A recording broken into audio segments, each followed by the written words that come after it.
আজকে বানাবো খিচুড়ি নিরামিষ। এটা নিয়ে নিচ্ছে একটু ছোলার ডাল আর মুগ ডাল। ছোলার ডালটা বেশ গোটা গোটা হয়ে থাকে, সেদ্ধ হয়ে ভালো লাগে মুখে পড়লে, তাই জন্য এটা দিয়েছি।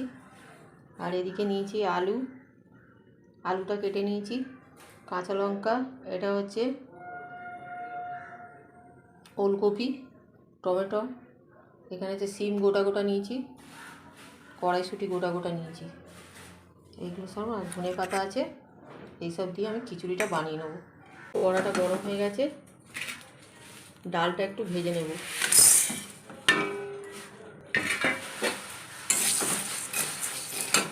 ভাজা হয়ে গেছে, এবার আমি তুলে নেব। এবার কড়ায় তেলটা দিয়ে দেবো, দিয়ে আনাজগুলো ভেজে নেব। সব আনাজগুলো একে একে ভেজে নেব।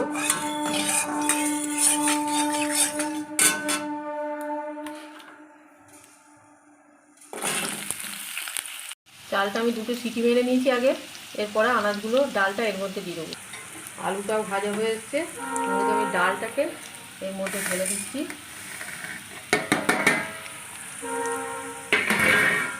আলুগুলো তুলে ওতে দিয়ে দেবো।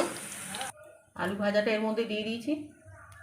এবার এই তেলের মধ্যে বাকি আনাজগুলো দিয়ে দেবো।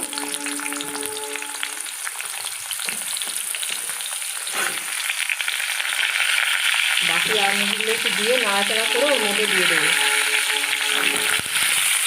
টমেটোটাও ওর ভেতরে দিয়ে দেবো, এই যে কেটে রেখেছিলাম। এগুলো অর্ধেক ভাজা হয়ে গেছে। এবার আমি লঙ্কাগুলো কেটে রেখেছিলাম দিয়ে দিলাম। এগুলো হালকা নেড়ে নিয়ে এবারে প্রেসার কুকারে দিয়ে দেবো, দিয়ে সিটি মেরে নেব। এগুলো হালকা ভাজা হয়ে গেছে, এবার আমি এগুলো প্রেসার কুকারের মধ্যে ঢেলে দেবো। কুকুরের মধ্যে ঢেলে দিলাম। প্রেসার কুকারে সব দিয়ে দিয়েছি, 1 চামচ নুন দিয়েছি। এবার নুনটা দিয়ে ভালো করে সিটি মেরে নেব। এবার এই আনাজ ভাজার কড়াটার মধ্যে আমি তেল দিয়ে নেব। এটার মধ্যে খিচুড়ির মশলাটা ভেজে নেব। তেলটা গরম হয়ে গেছে, দুটো তেজপাতা দিয়ে দিচ্ছি, জিরে আর একটা শুকনো লঙ্কা ফোড়ন দিয়ে দিলাম। এরপরে দিয়ে দেবো আদা বাটা। এরপরে দিয়ে নেব হলুদ 1 চামচ, ছোটো চামচে, আর দিয়ে নেব ছোটো চামচের 1/2 চামচ লঙ্কা গুঁড়ো। দিয়ে এটা ভালো করে কষিয়ে নেব। মশলাটা একটু জল দেবো, জল দিয়ে ভালো করে কষে নেব, কেন কাঁচা মশলা গন্ধ ছাড়বে না। এর মধ্যে ধনে পাতাটাও দিয়ে দেবো।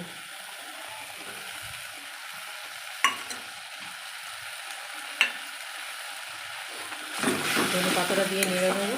এবারে কুকারের ঢাকনাটা খুলে দেবো।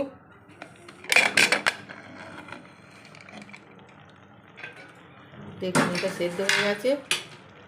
এবারে মশলাটা এর মধ্যে দিয়ে দেবো। তখন যে মশলাটা বানিয়ে রেখেছিলাম, ওই মশলাটা আমি এর মধ্যে দিয়ে দেবো।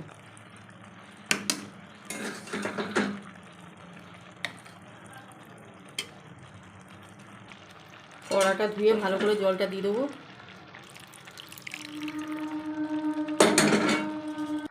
এবার এর মধ্যে দিয়ে দেবো 1 চামচের একটু কম চিনি, আর দিয়ে দেবো স্বাদ মতো নুন। আমার এটাতে 2 চামচের মতো নুন লাগবে। 2 চামচ নুন দিয়ে দিলাম। এবার এটা ভালো করে নেড়ে দেবো, নেড়ে মিলিয়ে দেবো। খিচুড়িটা আমার তৈরি। দেখুন এই যে ছোলার ডালগুলো এর মধ্যে গোটা গোটা আছে। এইগুলো যখন খাবেন খিচুড়িটা মুখে পড়বে, খুব সুন্দর খেতে লাগবে। আর দেখুন সব দিয়ে বেশ মাখা চাকা খিচুড়িটা হয়েছে। এর মধ্যে অল্প একটু ঘি দিয়ে দেবো,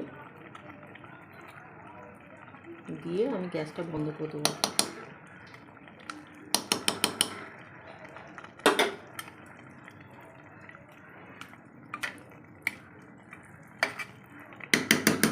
গ্যাসটা আমি বন্ধ করে দিচ্ছি। এবারে খিচুড়িটা আমি কমপ্লিট।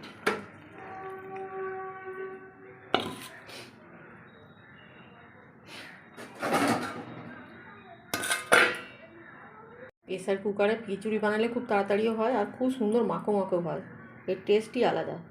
বাড়িতে বানিয়ে দেখবেন এইভাবে সহজ পদ্ধতিতে, একদম খুব কম সময়ের মধ্যে এই খিচুড়িটা বানানো হয়ে যাবে।